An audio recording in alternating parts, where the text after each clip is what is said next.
दोस्तों नमस्कार। कभी टीम इंडिया के फील्डिंग कोच हुआ करते थे आर श्रीधर।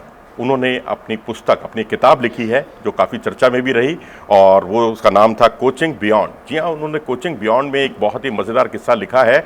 उसमें उन्होंने कहा है कि जब कैनबरा में T20 का मुकाबला चल रहा था और जडेजा जो है कंकशन के शिकार हुए थे, और कंकशन के हुए थे या नहीं हुए थे वो एक अलग मसला है, लेकिन उन्होंने जो कुछ खुलासे किए हैं उस किताब के अंदर, उन्होंने कहा कि जब विराट कोहली और उस पारी के खत्म होने के बाद विराट कोहली और रवि शास्त्री जो कि टीम के कोच थे, रवि शास्त्री, ये दोनों जब मंत्रणा कर रहे थे, बातचीत कर रहे थे, कंकशन को लेकर बातचीत हो रही थी या तमाम मुद्दों पर बात हो रही थी, तब उस वक्त जो है संजू सैमसन तीसरी सीट पर बैठे हुए थे, अगली सीट पर बैठे हुए थे।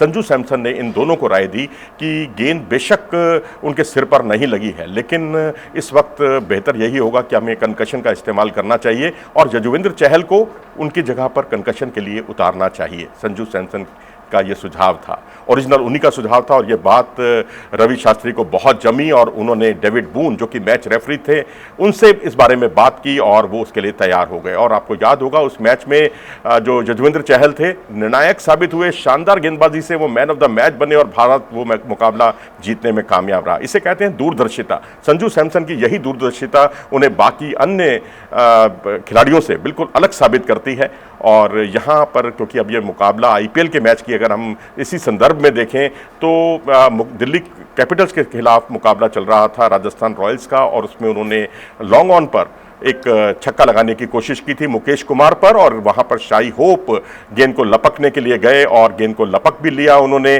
क्या उनका पांव बाउंड्री को टच हुआ या नहीं हुआ, इस बारे में बहुत जल्दी फैसला ले लिया गया और जो थर्ड अंपायर ने उस पर उन्हें आउट करार दिया गया। डेविड गॉफ थे तीसरे अंपायर। जी हाँ, उन्होंने ये फैसला दिया। किस बात की उनको जल्दी थी, क्योंकि इससे पहले आपको याद होगा वाइड बॉल पर भी एक ऐसा ही मामला सामने आया था जिस पर करीब 4 से 5 मिनट खर्च कर दिए गए थे, लेकिन ये एक संवेदनशील मामला था और यहाँ पर पैर जो है बाउंड्री को टच हुए या नहीं हुए ये बिल्कुल साफ दिखाई नहीं दे रहा। अगर आपके पास एविडेंस या तो पर्याप्त थे नहीं आपके पास, अगर एविडेंस पर्याप्त नहीं थे तो आपको बेनिफिट ऑफ डाउट जो है बैट्समैन को देना चाहिए था, और या फिर आपको सभी एंगल से उसका मुआयना करना चाहिए था, आकलन करना चाहिए था और उसके बाद कोई फैसला देना चाहिए था। तो ये एक भूल है। और इतना ही नहीं, उन्होंने जब पूछा संजू सैमसन से तो उनकी 30% मैच फीस भी काट ली गई। विराट कोहली के साथ भी ऐसा ही कुछ किस्सा हुआ था, और बाउंसर को लेकर कि बाउंसर उनकी जो है कंधे की ऊंचाई से ऊपर थी या नीचे थी, उसको लेकर आर्गुमेंट भी हुआ। बॉडी लैंग्वेज से साफ जाहिर था कि वो एक आर्गुमेंट कर रहे हैं, दलीलें दे रहे हैं अपनी, लेकिन यहाँ तो कोई दलील भी नहीं दी गई थी, यहाँ तो सिर्फ पूछा भर गया था।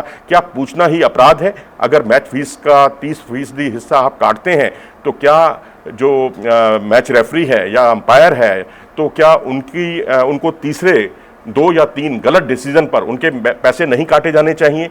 ये एक बड़ा सवाल है। इस बारे में अपनी राय जरूर दें। नमस्कार।